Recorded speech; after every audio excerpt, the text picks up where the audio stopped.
ಇನ್ನು ನಿನ್ನೆ ಡಿಸಿಎಂ ಡಿಕೆಶಿ ಲಾಲ್ ಬಾಗ್ಗೆ ಭೇಟಿ ಕೊಟ್ಟಿದ್ರು. ಇದರ ಬೆನ್ನಲ್ಲೇ ಇವತ್ತು ಸಂಸದ ತೇಜಸ್ವಿ ಸೂರ್ಯ ಲಾಲ್ ಬಾಗ್ಗೆ ತೆರಳಿದ್ರು. ಈ ವೇಳೆ ಉದ್ದೇಶಿತ ಟನಲ್ ರಸ್ತೆ ಪ್ರಾಜೆಕ್ಟ್ ಬಗ್ಗೆ ಮಾಹಿತಿ ಪಡೆದ್ರು. ಹಾಗೆ ಸರ್ಕಾರದ ಯೋಜನೆಗೆ ಕಳವಳ ವ್ಯಕ್ತಪಡಿಸಿದ್ದು ಲಾಲ್ ಬಾಗ್ನಲ್ಲಿ ಜಾಗ ಕೊಡಲ್ಲ ಅಂತ ಸವಾಲ್ ಹಾಕಿದ್ದಾರೆ.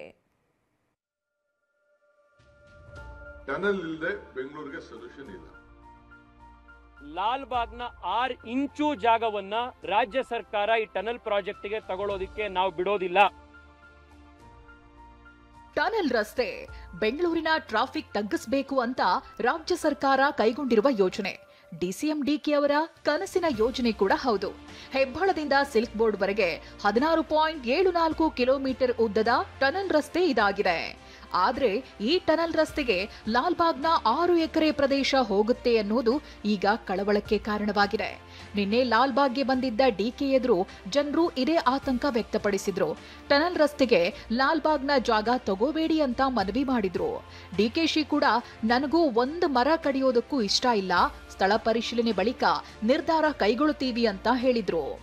ಟನಲ್ ಪ್ರಾಜೆಕ್ಟ್ ಅಲ್ಲಿ ನನಗೂ ಗೊತ್ತಿದ್ದಂಗೆ ಲಾಲ್ ಬಾಗ್ ಕೂಡ ಬಂದಿದೆ. ಸುಮಾರು 6 ಎಕರೆಷ್ಟು ಜಾಗವನ್ನ ಲಾಲ್ ಬಾಗು ತಗೊಳ್ತಾರೆ ಅಂತೇಳಿ ನನ್ನ ಒಂದು ಕಳಕಳಿ ಏನಂದ್ರೆ, ಇದು 1760s ನಲ್ಲಿ ಹೈದರಾಲಿ ಅವರು ಮಾಡಿದ್ದು. ನಂತರ ಟಿಪ್ಪು ಸುಲ್ತಾನ್ ಕೂಡ ಇಂಪ್ರೂವ್ ಮಾಡಿದ್ದಾರೆ, ಮಹಾರಾಜರು ಮಾಡಿದ್ದಾರೆ.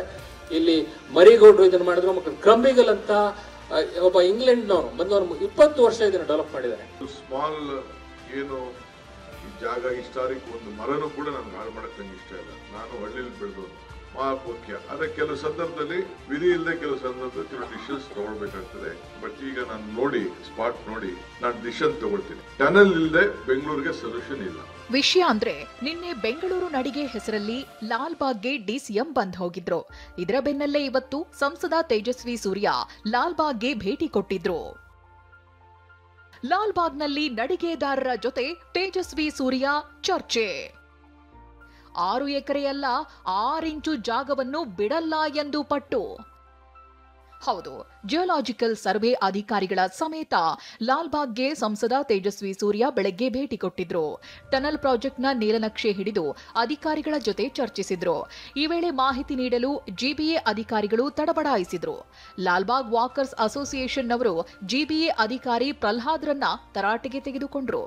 ಸಹ ಹೇಳಿದ್ದಾರೆ EIA ಮಾಡಲೇಬೇಕು ಅಂತ. ಕೇಂದ್ರ ಸರ್ಕಾರ ನ್ಯಾಷನಲ್ ಹೈವೇ ಸಿಲ್ಕ್ ಯಾರ ಟನಲ್ ಕೊಲ್ಯಾಪ್ಸ್ ಆದ ನಂತರ ಖಚಿತವಾಗಿ ಹೇಳಿದ್ದಾರೆ. ಚೆಕ್ ಲಿಸ್ಟ್ ಯಾರಾದ್ರೂ ನೋಡಿದೀರಾ? ನ್ಯಾಷನಲ್ ಹೈವೇದು ಸೆಪ್ಟೆಂಬರ್ 20, 2024 ಇಶ್ಯೂ ಮಾಡಿರೋದು. ಎನ್ವಿರಾನ್ಮೆಂಟ್ ಇಂಪ್ಯಾಕ್ಟ್ ಅಸೆಸ್ಮೆಂಟ್ ಇಲ್ಲದೆ ಟನಲ್ ಕೈ ಹಾಕಬಾರ್ದು. ಯಾರು ಚೆಕ್ ಲಿಸ್ಟ್ ನೋಡಿದಿರ ಯಾರಾದ್ರೂ? ಕೊನೆಗೂ ಕೆಲ ಮಾಹಿತಿಯನ್ನ ನೀಡದೆ ಜಿಬಿಎ ಅಧಿಕಾರಿಗಳು ಸ್ಥಳದಿಂದ ಕಾಲ್ಕಿದ್ರು. ಬಳಿಕ ಮಾತನಾಡಿದ ತೇಜಸ್ವಿ ಸೂರ್ಯ ಲಾಲ್ ಬಾಗ್ನ 6 ಎಕರೆಯಲ್ಲ 6 ಇಂಚು ಜಾಗವನ್ನು ಬಿಡೋದಿಲ್ಲ ಅಂತ ಹೇಳಿದ್ರು. ಲಾಲ್ ಬಾಗ್ನ 6 ಎಕರೆ ಅಲ್ಲ, ಲಾಲ್ ಬಾಗ್ನ 6 ಇಂಚು ಜಾಗವನ್ನ ರಾಜ್ಯ ಸರ್ಕಾರ ಈ ಟನಲ್ ಪ್ರಾಜೆಕ್ಟ್ಗೆ ತಗೊಳ್ಳೋದಕ್ಕೆ ನಾವು ಬಿಡೋದಿಲ್ಲ.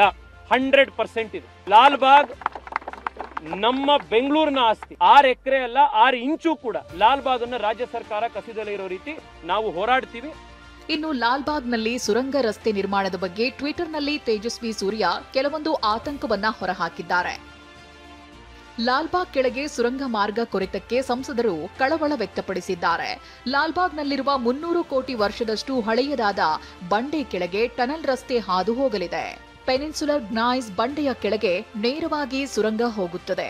ಇದು ರಾಷ್ಟ್ರೀಯ ಭೂವೈಜ್ಞಾನಿಕ ಸ್ಮಾರಕದ ವ್ಯಾಪ್ತಿಯಲ್ಲಿದ್ದು ಇಲ್ಲಿ ಸುರಂಗ ಕೊರೆಯೋದು ಸೂಕ್ತವಲ್ಲ.